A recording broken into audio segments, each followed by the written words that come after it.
Boker Tov, bonjour, un bon Lag Baomer à tous, bienvenue à notre étude du jeudi matin. Cette semaine, Parashat Behar, en France, Bechukotai en Israël. Comme chaque semaine, on a toujours une immense Torah devant nous, avec une multitude d'options de sujets que l'on peut aborder et à travers lesquels on peut grandir et s'enrichir. Le choix cette semaine n'a pas été facile, mais on est arrivé bien plus tard. On est arrivé sur la continuité, peut-être dans un sens. La semaine dernière, on parlait des bénédictions. Peut-être que cette semaine, on va parler de la plus grande des bénédictions. Donc, on va essayer d'aller dans le sens de la continuité, bien que ce soit un cours autonome, indépendant. Cette semaine, Parashat Behar, le sujet qui est évoqué en commençant la Parashat Behar, c'est le sujet de la Shemitah. Il se trouve que ce n'est pas un sujet qui nous est complètement étranger, puisque cette année, nous sommes dans l'année de la Shemitah. En France, on n'en sent pas encore trop les conséquences, l'implication, mais en Israël, on est en plein dedans. C'est une année, on va voir dans le texte, durant laquelle tout le monde devait s'arrêter de travailler complètement. Tout le monde devait s'arrêter de travailler complètement, plus encore, ça ne s'arrêtait pas qu'à ça. Alors, en imaginant qu'à l'époque, tout était, le gagne-pain principal était l'agriculture, donc tout le monde s'arrêtait de travailler son champ. On va essayer de s'arrêter sur un aspect nouveau, pour nous en tout cas, au regard de notre étude du cours, un axe différent de la Shemitah. Qu'est-ce qui se cache derrière le mystère, je dis le mystère, l'anomalie presque de la Shemitah? Qu'est-ce que Dieu veut en demandant à tout un peuple de s'arrêter de travailler? Pas pendant un jour, pas pendant une semaine, pas pendant un mois, mais une année. Imaginez-vous 365 jours, vous tournez en rond, le bureau il est fermé, vous restez à la maison, vous sortez, vous rentrez à la maison, il n'y a aucune activité, vous n'êtes pas seul. Si c'était l'histoire d'un individu, d'un groupe de personnes, admettons qu'on disait qu'un groupe de personnes, c'est un certain profil, une dizaine d'individus se mettent sur le Tibet et puis vont se planquer là-bas, rester sans travailler pendant un an. Bon, c'est un groupe d'individus. Mais là, c'est Dieu qui demande à toute une économie, à tout un peuple, à tout le peuple, puisqu'on parle s'adresse au peuple juif, à tout le pays de s'arrêter. Ce qui nous permet de vérifier la fiabilité d'un pays, c'est son PIB. Vous avez une année où il est à zéro. Zéro. On ne fait rien. Personne ne fait rien. Vous imaginez, on arrête l'économie totale. Qu'est-ce qui se cache derrière? Pourquoi faire ça? On va voir dans les textes, dans les sources, il y a du sens à cette question. Ah oui, vous allez me dire pour étudier. Mais, il y a d'autres choses derrière. C'est ce qu'on va essayer de creuser. On va essayer de voir pourquoi est-ce que Dieu a choisi de nous demander d'arrêter, de nous arrêter de travailler pendant une année avec les implications que ça va avoir. Ça a l'air d'être contre-intuitif. Ça a l'air même d'être contraire à la vision de la Torah, puisque la Torah ne croit pas en un peuple qui s'arrête ou qui travaille peu ou qui ne travaille pas. L'expression de la Torah, c'est Shabbat, tu te reposes, mais avant Shabbat, tu te reposes, Sheshet Yamim Ta'avod. Pendant 6 jours, tu travailles. Donc, le travail a une valeur dans la Torah. Alors, bien évidemment, il faut l'encadrer, il faut voir un peu dans quelle proportion, ne pas se perdre, etc. Ça a été des sujets qu'on a abordés tout au long de l'année, depuis des années. Mais en tout cas, le travail produit, réalisé, c'est bon en soi, quand c'est fait dans le bon cadre, etc. Et là, on a une année où on nous empêche de faire quoi que ce soit autour de l'activité principale des individus à cette époque. Un peuple entier qui s'arrête, qu'est-ce qui se cache derrière? Prenez la préférence numéro 2. Début de la paracha de cette semaine.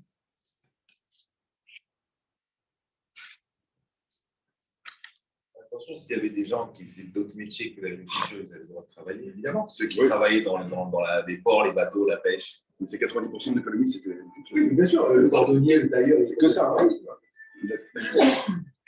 Donc c'était un secteur. Aujourd'hui encore. Qui était, mais ce n'est pas un secteur, c'était 2 secteurs. Parce que même quand tu parles de la pêche dans le désert, ou dans le début, il y a eu dû avoir aussi de la pêche, tu as raison, quand ils entendent Israël. Mais on a du mal à voir, de ma petite expérience, je ne vois pas la pêche comme un secteur d'activité au début. L'élevage. L'élevage, effectivement. Ça Mais veut- ça l'élevage, gêne- est-ce que l'élevage le- aussi, est-ce que- c'est aussi est-ce que la- le dauphin il y a reste quelque chose. cachère s'il a brouté des… Non, là-dessus, oui, non, la question, oui, c'est brouté. C'est la terre, on revient quelque part à l'agriculture. Référence, donc numéro 2, le texte du début de la paracha de cette semaine. Kitavo ou el haaretz asher ani noten lachem, dès que vous entrerez en Israël, sur la terre que je m'apprête à vous donner, que je vous donne, Beshav et haaretz shabbat lachem, la terre se reposera en Shabbat pour Dieu. Shesh shanim tizra sadecha, durant 6 années, tu sèmeras, planteras et travailleras ta terre. Mais shesh shanim tizmor karmecha, pareil pour ta vigne. Ve'asafta et tevuata, et tu prendras la récolte. Pashana, Shevit, la 7e année, Shabbat, Shabbaton, Yel Haaretz, un Shabbat pour la terre, un Shabbat pour Dieu, et on s'arrête. On a la suite de la Shemitah en 3 temps. Premièrement, Shemitah, c'est les interdits de la Shemitah. En premier lieu, c'est de ne pas travailler la terre. En deuxième lieu, c'est que ce que la terre laisse pousser par elle-même ne t'appartient pas à toi exclusivement. Ça appartient à toi comme aux autres.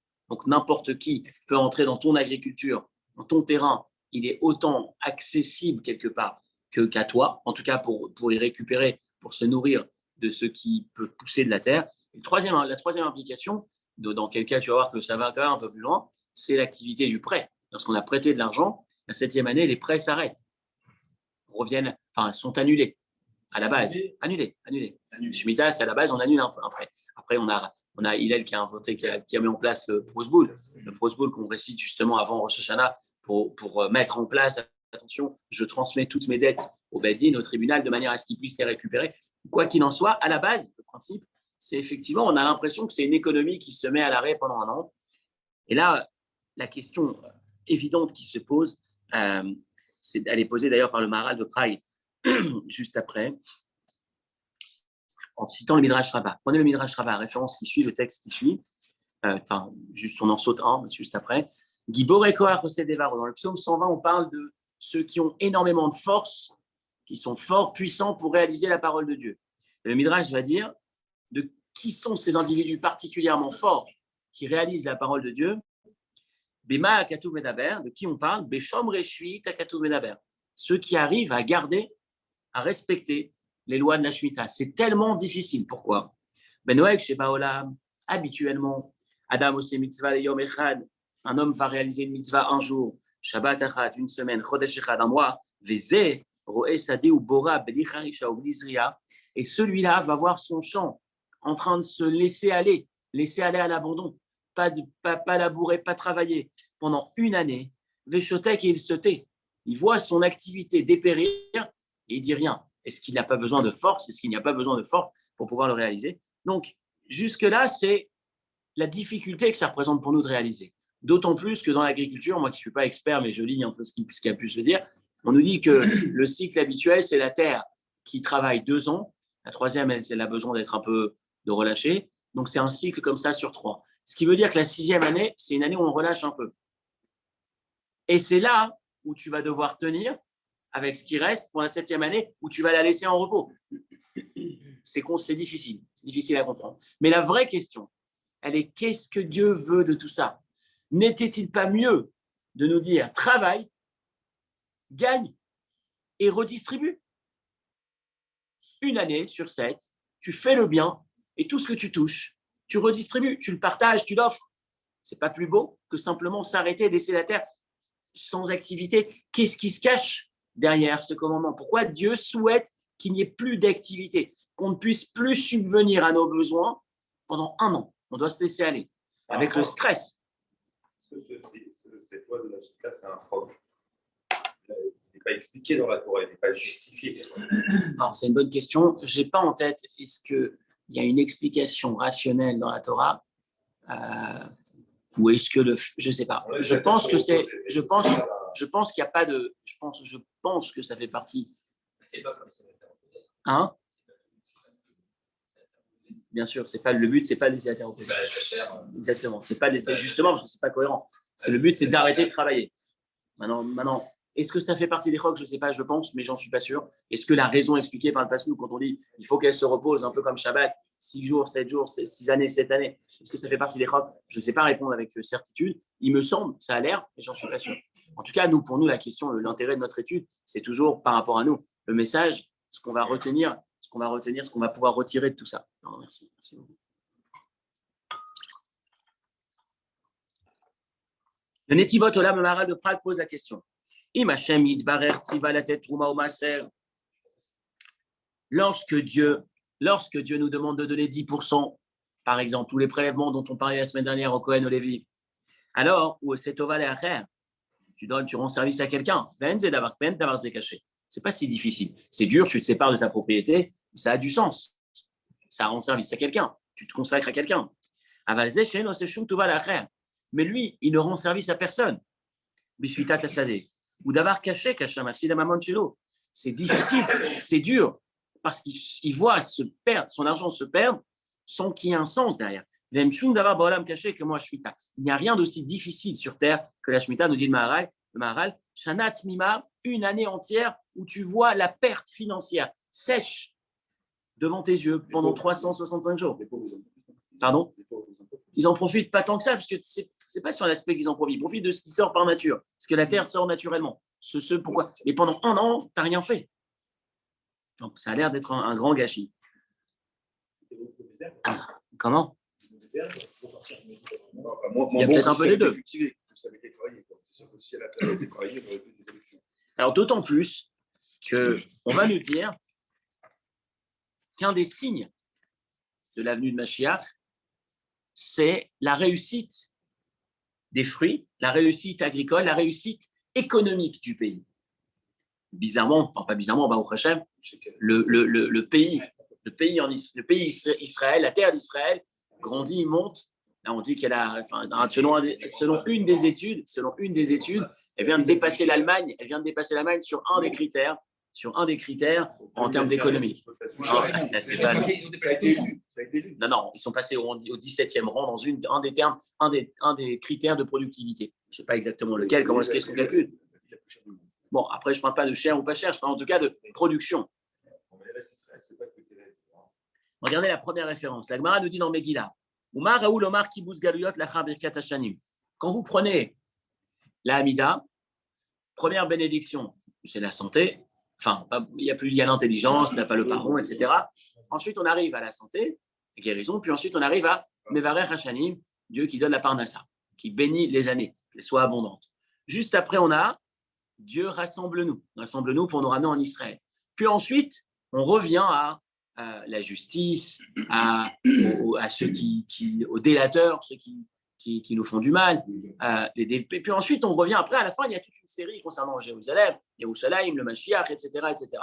Pourquoi est-ce qu'on a Kibbutz Galuyot avant l'heure ? Pourquoi est-ce qu'on a la bénédiction dans laquelle on demande à Dieu de rassembler les exilés en Israël juste après la Parnassa et avant l'emplacement, si on peut dire, qui a l'air d'être dédié dans la Hamida à ce sujet. La Gemara répond, pardon, parce qu'il est écrit dans Yecheskel, Va'atem hare Israël anafechem titenu, ufrechem tis'u le'ami Israël ki karevu lavo. Parce qu'un des signes de Kibbutz Galuyot, qu'on se rassemble et qu'on rentre en Israël et qu'on arrive à Mashiach, un de ces signes, c'est justement la Parnassa, la bonne Parnassa. Donc, en théorie, encore une fois, quand on regarde globalement le sujet, gagner, produire, réaliser, c'est bon. Shechet Yamim travaille 6 jours avant le Shabbat. Ça a du sens. Ça a du sens même dans l'objectif général de la création. Arriver à Mashiach, puisque un des signes, c'est justement cette abondance. Et là, on a une année où la Torah nous dit ne produis plus pas, produis et redistribue, ce qui a l'air d'avoir beaucoup plus de sens. Là, on te demande reste devant, ne fais rien. Qu'est-ce qui se cache derrière ce sujet? Donc voilà, le sujet du jour, c'est la Shemitah, mais on va voir. Elle est liée à Kibbutz Galuyot, elle est liée quand la Parnassa est bonne, d'une certaine manière. C'est pas à travers, mais c'est en tout cas, c'est un des éléments qui est lié, qui informe. Oui, pour le peuple juif en général. Mais quand la Torah te dit stop, je veux plus que tu travailles, ça a l'air d'aller dans le sens inverse. Qu'est-ce qui se cache derrière? Alors, juste avant de continuer dans le sujet, d'aller dans la direction, dans le chemin de la réponse, juste s'arrêter un instant sur la mitzvah de la Shemitah, les premiers mots de la paracha, Behar Sinaï. C'est la mitzvah sur laquelle on nous dit Dieu a transmis ce commandement à Moshe sur le mont Sinaï. Et Rashi s'arrête dessus et pose la question pourquoi tu me dis que ça a été donné sur le mont Sinaï? Toute la Torah a été donnée au Sinaï. Et la Torah et Rashi va dire, dans les mots, vous l'avez ici, référence numéro 3, Rashi, Ma inyan Shemitah et Tzelar Sinaï. Pourquoi tu me parles de la Shemitah au mont Sinaï? Réponse, va à l'okol à mitzvot, Nemrou Sinaï. Toutes les mitzvot ont été données au Sinaï. Et il répond, et la Keshem, chez Shemitah, Nemruk, la Lotea, Ofratotea, Vedik, Lukea, Pessinai. De même que la Shemitah, on a tous les détails dans la paracha de la semaine. Et c'est écrit, Behar Sinai, c'était au Sinaï. Au Sinaï, on nous a donné l'ensemble des détails qui composent la mitzvah. De là, tu pourras déduire que toutes les mitzvot, car kol mitzvot batorah, nitnu im klalem ufrateem besinaï. Tous les commandements ont été donnés jusqu'au dans les moindres détails, les principes, les règles et les détails au Sinaï. Quand on lit la paracha, on voit que tout est détaillé concernant la mitzvah de Shemitah, et c'était au Sinaï, la Torah l'indique, Behar Sinaï, c'était au mont Sinaï.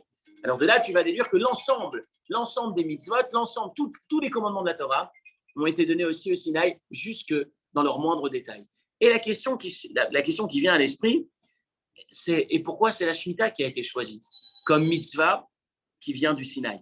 Pourquoi est-ce qu'on a choisi d'utiliser la mitzvah de Shemitah pour nous dire que l'ensemble de ces détails ont été mis au Sinaï? Alors, toutes les autres mitzvahs, pourquoi tu n'as pas pris Kippour? Pourquoi tu n'as pas pris Sukkot? Pourquoi tu n'as pas pris d'autres grandes mitzvot? Pourquoi est-ce qu'on s'arrête sur la Shemitah? Et il y a deux commentaires que je vais partager avec vous. Le premier, quand on vous pose la question, quand parfois vous êtes confronté à cette réflexion, et qui nous dit que le judaïsme est vrai? Et qui nous dit et pourquoi ce ne serait pas d'autres religions qui disent vrai? Peut-être que Moshe, l'histoire à laquelle on croit, c'est peut-être une histoire inventée. Peut-être que les autres ont raison. Qu'est-ce qui nous prouve l'authenticité de la Torah? Un des arguments les plus forts, il y en a deux. Le deuxième, c'est celui qu'on va voir en rapport avec notre paracha. Mais le premier, un des arguments les plus forts, c'est que c'est le seul texte, la seule religion dont le point de départ intervient à partir d'un homme qui n'est pas seul à avoir eu la révélation, mais qui affirme qu'on était 600 000 hommes à avoir assisté à cette révélation. Et pourquoi c'est une preuve? Parce que personne n'a jamais, il n'y a aucune autre religion qui a inventé ça ou qui a mis en place ça. Pourquoi? Parce que c'est juste impossible d'arriver avec une théorie inventée en imaginant que Moshe aurait inventé cette religion, en imaginant que c'était monté de toutes pièces. Normalement, quand tu viens présenter une religion, hey, j'ai eu une révélation, qu'est-ce qui se passe généralement? C'est j'étais seul. C'était hier soir, dans la nuit, derrière une grotte, à un certain endroit. J'étais seul et Dieu m'a dit, m'est apparu et m'a dit, va leur dire si ça et ça et ça. Pourquoi est-ce que généralement la révélation se passe à une personne? Parce que c'est simplement plus facile à ce que les gens y croient, puisque finalement, il n'y a personne qui pourrait contredire. Mais lorsque un homme, en imaginant que Moshe choisit d'inventer la Torah, et Moshe arrive et dit, on était 600 000, il va le dire d'ailleurs, on était 600 000. Ce que l'on a reçu, ce que nos ancêtres nous racontent, c'est qu'on était 600 000. Mais le premier jour, on nous a raconté qu'il y avait 600 000. Admettons que Moshe arrive et dit, hey, on était 600 000, vous vous rappelez? Mais c'est marrant, je n'ai jamais entendu parler de ça. S'il y avait 600 000 personnes, quelqu'un d'autre que toi aurait dû me le raconter. C'est un élément particulièrement fort, la spécificité, l'unicité quelque part de cette approche qui est celle de la Torah. C'est quand Moshe va dire dans Devarim, il va dire, rappelez-vous, est-ce qu'il existe un autre peuple qui a entendu et qui a vu Dieu apparaître au mont Sinaï? Autrement dit, notre religion, la Torah, repose sur cette croyance à un événement auquel ont assisté l'ensemble d'un peuple. Le peuple entier était présent. Ça, c'est le premier élément. Mais le deuxième élément en rapport avec la paracha de la semaine, c'est que la Shemitah, justement par rapport à ce qu'on vient d'aborder, la Shemitah, personne pourrait inventer une religion, un peuple, une loi dans laquelle on demande à ce peuple de s'arrêter de travailler pendant un an. Il faudrait être fou. Mais c'est pas possible. C'est pas très attractif. C'est pas le meilleur produit d'appel. C'est pas commercial. Commercialement, ça fonctionne pas. Le seul qui puisse dire, attention, parce que Dieu va dire, si vous vous inquiétez, ne vous inquiétez pas, la 6e année vous donnera de quoi manger 3 ans. Parce que vous avez même l'année de la Yovel. La 6e, elle donnera pour la 6e. Elle donnera pour la 6e. Une certaine année à la fin. Pour la 7e. Et pour la 8e, le temps que ça arrive. On l'a un peu. On l'a en partie. Non, mais tu as raison. Les 3 ans, je pense que c'est. Non, les 3. Non. Les 3, c'est quand tu as Yovel. Quand tu as Yovel, tu as 2 années d'affilée. Et là, tu arrives à 3. Pardon? Sur la Shemitah, il est plus sur après. Non. Vechit Omru, Manochal Bashana. Oui, c'est juste. Non, mais je pense qu'il y a une partie. Je pense qu'il y a une partie. Il y a trois quand il y a Yovel. Dieu va nous dire, cette sixième année, cette année, rappelez-vous, qui est censée être plus faible en production, vous inquiétez pas, elle produira. Et il y a même plus que ça. Rashi va dire que tous les sujets de Bechukotai, toute la paracha de Béar, la paracha de la semaine, elle commence par la Shemitah, et puis ensuite, c'est lorsque tu vends ton mobilier. Puis ensuite, lorsque tu vends l'immobilier. Puis ensuite, lorsque tu te vends en esclave. Puis ensuite, on va dans une dégringolade. Et un des commentaires va dire, je crois que c'est Rashi, je ne sais pas s'il est copié par la suite, qui dit que tout commence par la Shemitah. Si tu ne respectes pas la Shemitah, il y a une dégringolade qui s'installe. Si tu respectes la Shemitah, regardez la folie. Si tu ne travailles pas la 7e année, ta récolte de 6 va te donner à manger pendant 7, 8, 9 même, lorsqu'il y a Yovel. Si tu ne respectes pas, tu produis, pas seulement que tu n'auras pas la production, pas seulement que ça ne fonctionnera pas, mais malheureusement, ça ira dans le sens inverse. Ça régressera.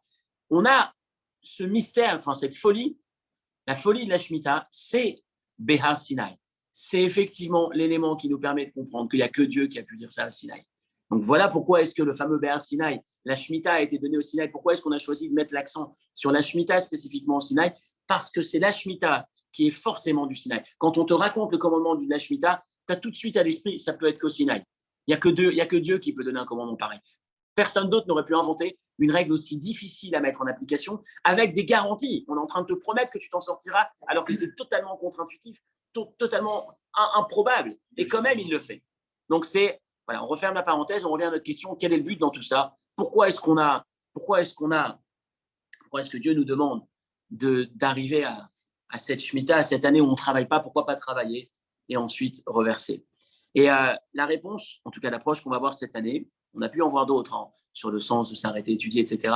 Mais il y a un élément très fort dans la simplicité, si on peut dire, de la Shemitah, dans la version la plus simple de la Shemitah. Shemitah, c'est la terre qui s'arrête de travailler. Qu'est-ce que Dieu cherche à nous enseigner? Qu'est-ce que Dieu cherche à nous transmettre? Qu'est-ce qu'il veut qu'on fasse comme travail? Et la réponse se cache dans ces mots, dans l'idée suivante. Dieu cherche à nous enseigner que travailler ne rapporte pas d'argent et travailler beaucoup ne rapporte pas beaucoup d'argent. Travailler est le moyen de te mettre à disposition ce que Dieu te donne comme argent. Et cette idée, Dieu nous la met en œuvre. Rappelez-vous ce qu'on disait toujours quand on veut changer, quand on veut opérer un changement chez l'individu, dans sa manière de voir, dans sa manière de ressentir. Il y a besoin d'une forme de choc, si on peut dire, dans le comportement. Le fait de se comporter autrement, ça peut nous permettre de revoir les choses autrement. Et Dieu va nous dire, pendant une année, je vais te demander physiquement de vivre avec cette idée, et petit à petit, peut-être qu'elle rentrera dans ton esprit. En tout cas, pour nous qui étudions la Shemitah, même si on ne la vit pas complètement, et même si, attention, aujourd'hui en Israël, elle est allégée, la Shemitah, il y a des arrangements, des facilités, parce qu'elle est plus minatora aujourd'hui, la Shemitah, d'après la plupart des avis, la Shemitah en Israël, on n'est pas tous en Israël, il n'y a pas la majorité du peuple juif en Israël, il n'y a pas les critères qui font qu'on se retrouve dans les conditions pour que la Shemitah soit Minatora. Donc, il y a des facilités. D'ailleurs, le prêt aussi, qu'on peut arriver à récupérer avec le Prousboul, c'est des facilités qui existent aujourd'hui. Mais en tout cas, la Shemitah est là pour nous faire ce rappel. Donc, cette année, si vous voulez, quand on étudie la paracha cette semaine, l'idée qu'on va essayer d'intégrer, pas simplement d'entendre. Rappelez-vous, un cours, ce n'est pas juste une idée qu'on écoute. Ce n'est pas juste une belle théorie. C'est tout le travail qui suit. Le cheminement qu'il va y avoir, qui va s'opérer chez moi, à l'intérieur de moi, dans ma personne, pour arriver à m'ancrer dans l'esprit, à travailler, à me faire bien pénétrer l'esprit. Je ne travaille pas pour gagner de l'argent. Ce n'est pas mon travail qui produit l'argent. Rappelez-vous les images qu'on a pu donner dans le passé. Je peux acheter une quantité de robinets, les installer dans chacune de mes pièces chez moi à la maison. Il n'y aura pas forcément d'eau si je n'ai pas connecté mon robinet à l'arrivée d'eau. Les robinets, la pièce robinet, c'est fait pour effectivement emmener de l'eau. Mais ça ne me donnera pas d'eau si ce n'est pas connecté. Cette idée, cette image, c'est celle qu'on doit se rappeler que la Shemitah va nous inculquer, si on peut dire, quand on va s'arrêter sur le mécanisme de la Shemitah. En sachant que les livres d'histoire quand on se penche sur la Shemitah en Israël, il y a des travaux qui ont été faits ces dernières années pour essayer d'inciter les gens à prendre conscience de la bénédiction de la Shemitah, même si c'est extrêmement difficile. Il y a une histoire qui a retenu mon attention, une histoire qui est authentifiée. On a le nom, on est parti chercher les détails. Une histoire d'un juif qui n'est pas religieux, qui ne pratique pas Torah et Mitzvot de manière assidue, on va dire, mais qui est un agriculteur qui a énormément de terres en Israël et qui, en 2000 ans, va choisir de rejoindre la Hashgacha, vous savez, les surveillances rabbiniques sur la consommation en Israël, sur les produits de consommation. La surveillance rabbinique, il y a différents niveaux. Il y a des niveaux de surveillance qui intègrent certaines facilités, certaines tolérances. Et vous avez des niveaux de certification, de surveillance qui sont beaucoup plus exigeants. Quand on parle de la Shemitah, c'est très difficile de manger en Israël. Moi, je me souviens, il y a une quinzaine d'années peut-être, j'étais en Israël à l'époque de la Shemitah, à cette période de l'année pour la Gomer, je me rappelle, et aujourd'hui, tiens donc, et je me rappelle que j'étais à Tel Aviv, je voulais manger, et même un fruit, je ne pouvais pas manger. En tout cas, dans le secteur dans lequel j'étais. Parce que normalement, un fruit, un légume, vous l'achetez, vous le mangez. Là-bas, en Israël, si ce n'est pas surveillé, si ce n'est pas cachère, c'est-à-dire si ça ne sort pas d'une production qui est dans les normes de la Shemitah, dans les clous de la Shemitah, en 7e année. Tu vois, tu consommes déjà dans la 7e année, juste pour information. Non, en tout cas, partiellement. Moi, je repense simplement. À ce moment-là, tu étais en difficulté aussi. Donc, en des niveaux de surveillance, le Rav Lando est considéré comme un des niveaux les plus stricts, les plus difficiles. Et cet homme-là, avec toutes ces terres, une très, très grande quantité de terres, décide de rejoindre la surveillance stricte du Rav Lando, Nebrak, et l'ancien, le père. Il se trouve qu'arrive la période de récolte, le début des récoltes, autour du mois de Nissan, Iyar, un peu comme maintenant, fin de Nissan. Il y a un moment, encore une fois, ce n'est pas mon métier, donc je vais le dire comme je l'ai compris, il y a un moment où lorsque les arbres commencent à bourgeonner et donner les premiers fruits, certains arbres, lui, là en l'occurrence, on parle de prunes, cette gamme de fruits, on va dire, les premiers fruits, si on les laisse sur l'arbre va ensuite se retrouver trop lourd et il risque de ne pas pouvoir produire des prochains fruits convenablement. Donc, généralement, il y a une opération en début de récolte, pas de récolte. Lorsque l'arbre commence à produire, on va faire tomber les premiers fruits pour laisser l'arbre donner de sa pleine puissance un maximum de beaux fruits par la suite. Donc, les premiers, on enlève les premiers bourgeons, les premiers fruits, là, encore une fois, dans un certain niveau d'agriculture probablement. Donc, cet homme-là arrive, lorsqu'on est dans la Shemitah au niveau le plus strict, en tout cas du Rav Lando, la halakha permet d'enlever la première phase lorsqu'ils sont encore bourgeons, lorsqu'il n'y a pas encore vraiment le fruit, mais après, dès qu'ils deviennent fruits, tu ne peux plus le faire. En gros, il y a un laps de temps très court qui permet d'agir. Il se trouve qu'il avait énormément de terre, énormément d'arbres, une agriculture énorme, et il n'a pas les moyens humains pour faire ce travail dans le laps de temps. Il a fini à peine le début, qu'arrive la période où il ne peut plus le faire. Et il voit toute sa récolte, il voit tous ses arbres s'abîmer, il les voit, il imagine comment est-ce qu'ils vont se détériorer dans les prochains mois, dans les prochaines semaines, prochains jours. Tous ses amis qui ne respectent pas ce critère, eux, préparent les arbres pour qu'ils puissent produire un maximum de récoltes, et lui, il voit qu'il est bloqué. Il va voir le Rav Lando, lui dit, écoutez, il n'y a pas une possibilité, je risque de perdre les fruits de cette année, je risque peut-être même d'abîmer mes arbres, il faut à tout prix qu'on puisse trouver une solution. Le Rav Lando lui dit, écoute, la Shemitah, c'est la Shemitah. Tu respectes la Shemitah. Si tu suis ce qu'on a dit, si tu veux rester dans les critères qu'on s'est dit, le cahier des charges qu'on s'est donné, tu dois impérativement laisser comme ça. T'inquiète pas, Dieu promet une bénédiction. La Shemitah est censée te permettre de tenir, d'avoir une bonne récolte. Et l'homme raconte que 2 semaines plus tard, je crois, à une période où c'est quasiment jamais le cas en Israël, il raconte avec son père qu'il n'a jamais vu ça à cette période. Il y a des pluies torrentielles pendant 2 jours, je crois, d'énormes pluies qui vont faire son travail à sa place. Et il se trouve que ces arbres vont être nettoyés, vont être dégagés, dilués, comme ils disent, par la pluie, par les vents et la pluie, et que ceux de ses amis qui, eux, avaient déjà fait le travail, vont se retrouver abîmés, parce qu'il n'y a plus rien à faire tomber. C'est l'arbre et les prochains fruits qui sont déjà en train de prendre, puisqu'il est déjà allégé là. Il dit, cette année, j'ai fait une récolte extraordinaire. Les premiers fruits étaient magnifiques, il est parti les offrir au Rav, en ayant vu de ses propres yeux la bénédiction de Dieu se réaliser à celui qui est encore une fois dans une voie totalement contre-intuitive. Je fais ce que Dieu me demande, j'ai cette bracha au niveau de la Shemitah, je vois mon ami qui lui n'a pas respecté, qui logiquement devrait produire plus. Et lui, il voit que finalement, il va produire moins. Donc dans cette Shemitah, il y a quelque chose Dieu est en train de nous envoyer j'appelle ça une forme d'université, un peu comme la manne qui nous apprenait à avoir confiance en Dieu. Cette université de confiance en Dieu. Ici, c'est une université qui nous rappelle que le travail que l'on fait n'est pas celui qui produit l'argent. C'est pas travailler qui donne de l'argent ou travailler beaucoup qui fait travailler plus pour gagner plus. C'est un principe. Le travail n'est que le moyen que je mets en œuvre pour récupérer la bracha. Le travail n'est que le moyen. Bien qu'effectivement, au niveau des yeux, on s'aperçoit que plus je travaille, plus je rentre, plus j'arrive à faire rentrer de l'argent. Mais rappelez-vous que ce n'est pas plus ou moins. Rappelez-vous le mot bracha, la bracha que Dieu envoie, le mot ba, la racine du mot bracha, bet, resh, raf. Bet, c'est la lettre 2 qui représente le chiffre 2. C'est 2 fois la lettre précédente, 2 fois 1. Resh, c'est la lettre qui représente le chiffre 200. C'est 2 fois la lettre précédente, le kouf qui représente 100. Et raf, c'est la lettre qui représente le chiffre 20, qui est 2 fois la lettre précédente, qui est le chiffre, c'est la lettre yud qui représente le chiffre 10.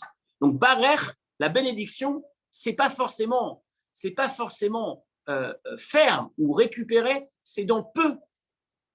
En produisant peu, en fabriquant peu, on s'aperçoit qu'on a 2 fois plus que ce qu'on devait avoir. Parfois, c'est qualitativement, parfois, c'est quantitativement, mais ce n'est pas en fonction forcément du taux d'investissement.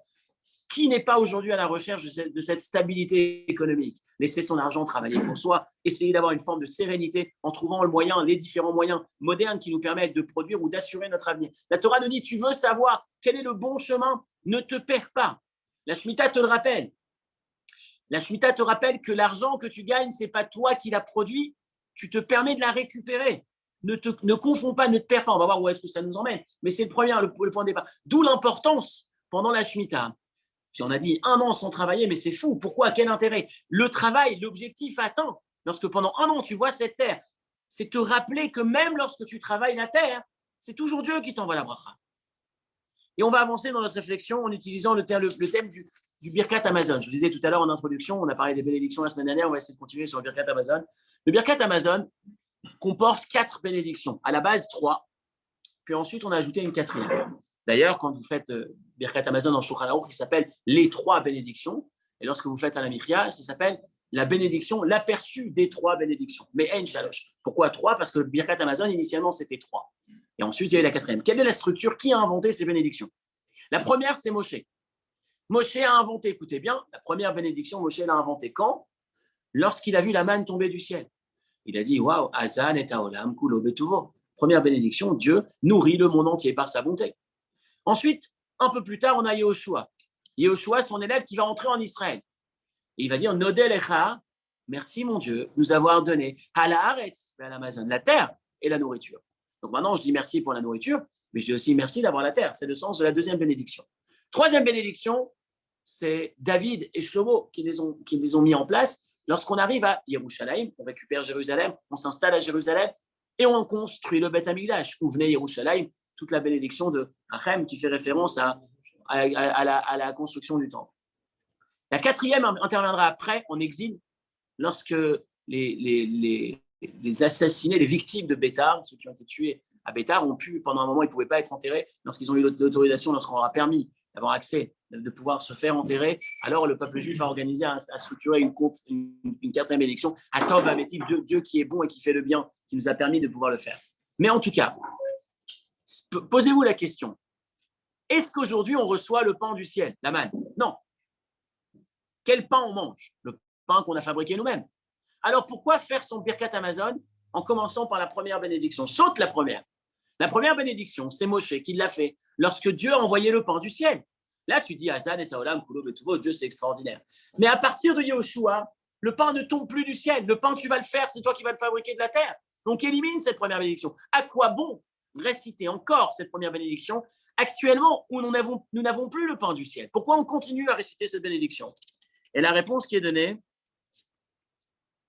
référence numéro 4, 2e partie, écoutez Sichot, volume 16, page 178. Halechem sheyotze min haaretz ulamito shel davar, levush lemazon sur lechem hashamayim. Rappelez-vous que quand vous mangez du pain aujourd'hui, ce n'est pas du pain de la terre que vous mangez, c'est du pain du ciel qui est venu s'habiller dans le pain de la terre. C'est toi qui as semé, labouré, récolté, préparé le pain, l'emmené à la boulangerie, l'acheté de la boulangerie, etc. C'est toi, mais en vérité, derrière toi, tu n'as été que celui qui a complété l'action que Dieu a initiée. C'est Dieu qui envoie tout ça. C'est Dieu qui se charge de cette subsistance. C'est Dieu qui fait que cette terre peut donner, etc.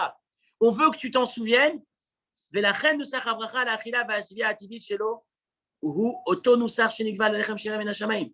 la raison pour laquelle on n'a pas changé la bénédiction. La première bénédiction du Birkat Amazon, aujourd'hui où on a du pain de la terre, est la même qu'on récitait avant lorsque c'était du pain du ciel, parce que fondamentalement, les deux sont les mêmes. Bien que celui-ci vient de la terre, à l'époque, c'était dans le ciel, ça venait du ciel. C'est juste que tu as un travail supplémentaire à faire pour pouvoir récupérer le pain du ciel. Rappelez-vous, à l'époque de la manne, si vous vous souvenez, il ne venait pas directement sur ta table prêt à manger. Il y avait le tzaddik qui l'avait près de la maison, l'autre qui devait marcher un peu plus, celui qui devait mettre une petite préparation. Pourquoi est-ce qu'il y avait cette touche personnelle à l'époque de la manne? Pourquoi est-ce que Dieu souhaitait un investissement de l'être humain? Pour nous rappeler que même lorsque la manne ne sera plus, c'est toujours la continuité. L'investissement est un peu plus long. À l'époque, tu touchais du ciel, ça tombait du ciel. Et après, tu avais une petite chose à faire pour pouvoir le manger. Aujourd'hui, ça tombe toujours du ciel. Et tu as une chose un peu plus grande à faire pour pouvoir le manger. Mais rappelle-toi, et c'est le sens de cette première des bénédictions du Birkat Amazon, c'est aussi ce rappel que Dieu nous fait. Rappelle-toi que le pain que tu manges, que tu as l'air d'avoir produit par tes propres mains, c'est toujours moi, c'est toujours Dieu qui est derrière. Et la Shemitah, c'est cette année où on passe en séminaire. Pendant une année, rappelle-toi, ne te perds pas. Toute l'année, tu travailles. Oui, mais ton travail n'est pas celui qui produit et celui qui te permet de récupérer. Ce qui produit, c'est la bénédiction. Va investir sur la bénédiction. On va en parler dans la chute. Référence numéro 4. Ce qu'on vient de voir comme commentaire provient du Sefer HaChinuch. C'est l'explication du Sefer HaChinuch. Le Sefer HaChinuch est un livre qui explique le sens des bénédictions, dans la version la plus classique. Il va nous dire la mitzvah numéro 84. Dieu nous a demandé d'abandonner tout ce que cette terre va nous donner pendant cette année, mais il va la suite à-bas, indépendamment du fait de ne pas travailler cette terre. Kédé, Sheiz, Kor, Adam, pour que l'individu se souvienne, que cette terre qui me produit des fruits chaque année, c'est pas la terre qui produit les fruits, c'est pas l'homme qui produit avec la terre, qui yeshadon alea valadonea. Il y a un maître sur elle et sur ses maîtres.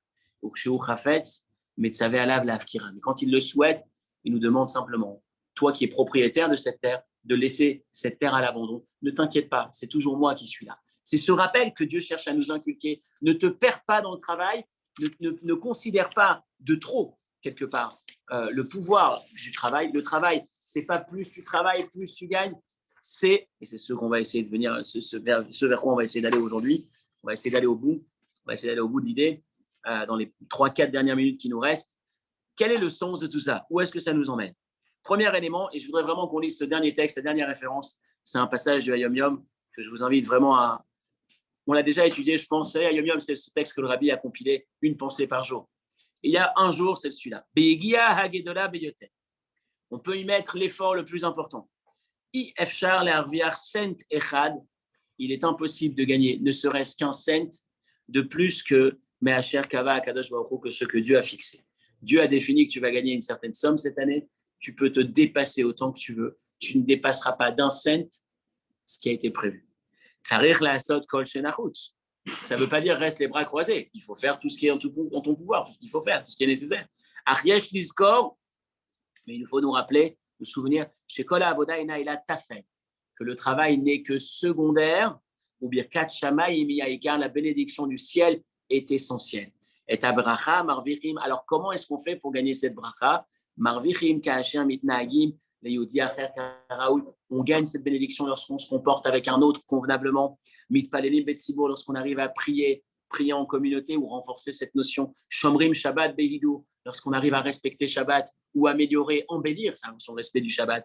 Kashrut be'ashgacha tova, ou alors lorsqu'on consomme avec une cacheroute, on mange cachère et on essaye de s'améliorer en des bonnes surveillances dans la cacheroute. Bechinu chayiladim, et l'éducation des enfants, etzel melamdim yereshamaim, auprès d'enseignants, de professeurs qui craignent Dieu. Autrement dit, premier enseignement, premièrement, travaille droit, sois honnête dans ton travail, travaille sur la bracha, travaille pas sur le travail, investis sur la bracha, n'investis pas sur le travail. Tu peux pas dire simplement, je vais travailler tordu, et comme ça, Dieu, qui veut que je travaille droit, va me donner la bracha, puisque le travail n'est que le vecteur qui me permet de récupérer cette bénédiction. C'est incohérent. Donc premier rappel de la Shemitah, j'ai envie de dire le deuxième, parce que le premier, c'est celui qu'on avait les années précédentes. Rappelle-toi que Tu travailles pour quelque chose, il y a un sens. De temps en temps, il faut s'arrêter et vivre ce sens, étudier, etc., s'investir dans ce qui compte. Mais en restant dans l'étude d'aujourd'hui, premier appel, c'est la bracha qui est derrière. Ce même Dieu qui a voulu que cette terre fonctionne lorsque tu as donné pendant 6 ans, si tu travailles la 7e année, tu donneras moins, tu produiras moins. Et si tu ne travailles pas, bizarrement, paradoxalement, il est toujours là pour assurer que ça puisse donner. Ne t'inquiète pas, ça paraît complètement dingue, mais c'est vrai. Premier élément, c'est ça, ne te perds pas. Rappelle-toi où est-ce que tu dois mettre l'essentiel de ton investissement. Travailler, oui, mais avec un certain dosage. Ne pas considérer que c'est l'élément essentiel. Le deuxièmement, c'est aussi se rappeler que, d'une certaine manière, il y a une limite à combien est-ce qu'on va s'investir dans le travail. Oui, Dieu attend de moi que je fasse un effort. On appelle ça en hébreu hishtadlut, faire un effort pour pouvoir voir la bénédiction se réaliser. Dieu n'attend pas que je croise les bras et que ça arrive. Mais il y a une limite à la hishtadlut. Il y a une limite, ne pas se perdre. L'histoire de Yosef Hatzadik, Yosef qui était en prison, si vous vous souvenez, il interprète les rêves de ses co-détenus. Et puis, Vayhi Miket Shnatayim Yamim. 2 ans plus tard, le pharaon rêve, et ensuite Yosef va interpréter les rêves du pharaon. Pourquoi il y a 2 ans qui se sont écoulés, 2 ans durant lesquels Yosef va se retrouver en prison? Pour rien. Si le pharaon avait rêvé 2 ans plus tôt, Yosef serait sorti plus tôt. Et un des commentaires va nous dire qu'en fait, lorsque Yosef s'est adressé à ses co-détenus, à ceux à qui il venait de rendre service, à celui à qui il venait de rendre service, celui à qui il avait interprété le rêve, il lui a dit, souviens-toi, mentionne-moi, souviens-toi de moi, mentionne-moi auprès du pharaon. Quand tu auras l'occasion, rappelle-lui que je suis ici en prison pour rien. On m'accuse de faits que je n'ai pas réalisés. On m'accuse d'avoir touché à la femme de mon maître, ce qui est absolument faux. Dis-leur, s'il te plaît. Jusque-là, tout va bien. C'est un effort qui est convenable. Sauf qu'il répète 2 fois. Zechartani, ki im zechartani vehizkartani. 2 fois. Au fait, ne m'oublie pas. La première fois, ça s'appelle Ishtadlut. La première fois, c'est ce qu'il fallait faire. Tu as un vecteur, tu as un moyen qui peut te permettre de sortir de prison. Saisis-le. La deuxième fois, c'est quand tu te perds d'une certaine manière et tu places le responsable de la solution à ton problème dans l'individu et pas simplement le moyen qui permet d'obtenir la solution de Dieu. Et dans notre travail tous les jours, lorsqu'on a un contact, même lorsqu'on parle d'un médecin, est-ce que le médecin est celui qui est susceptible de faire descendre la bénédiction divine, la guérison chez cet individu, chez ce proche qui me tient à cœur, ou est-ce que je place tous mes espoirs exclusivement dans le médecin? C'est un rapport, c'est une forme de ratio qu'il faut arriver à déterminer, mais c'est le deuxième point qu'on peut essayer de se souvenir, en tout cas d'intégrer, se rappeler effectivement que, premièrement, ça vient de Dieu, que le bon investissement, il est dans la bracha plus que dans le travail. S'investir dans la bracha, c'est ce qui va faire qu'ensuite, dans le travail, ce sera facile, ce sera plus facile. Rappelez-vous que ce n'est pas le taux d'investissement, ce n'est pas le taux de travail qui produit. Parfois, on travaille 2 fois moins et on gagne 2 fois plus. Parfois, on va acheter un produit, on va imaginer le payer à un certain prix, puis on va s'apercevoir qu'on l'a payé beaucoup moins. Ou alors, lorsqu'il n'y a pas cette bracha, on va penser avoir acheté le produit au bon prix et on va s'apercevoir qu'on l'a payé beaucoup plus cher. Donc, rappelons-nous, où est-ce qu'on focalise notre énergie? Où est-ce qu'on s'investit? Dans quel chantier on entame aujourd'hui? Est-ce que c'est un chantier qui touche simplement au développement de son entreprise ou est-ce que c'est un chantier qui touche précisément au développement personnel, à ma relation à Dieu, qui va faciliter le développement plus naturel de mon entreprise? C'est le message sur lequel on s'arrête aujourd'hui, cette année, sur la Shemitah. Shabbat Shalom et très bon Lag BaOmer à tous.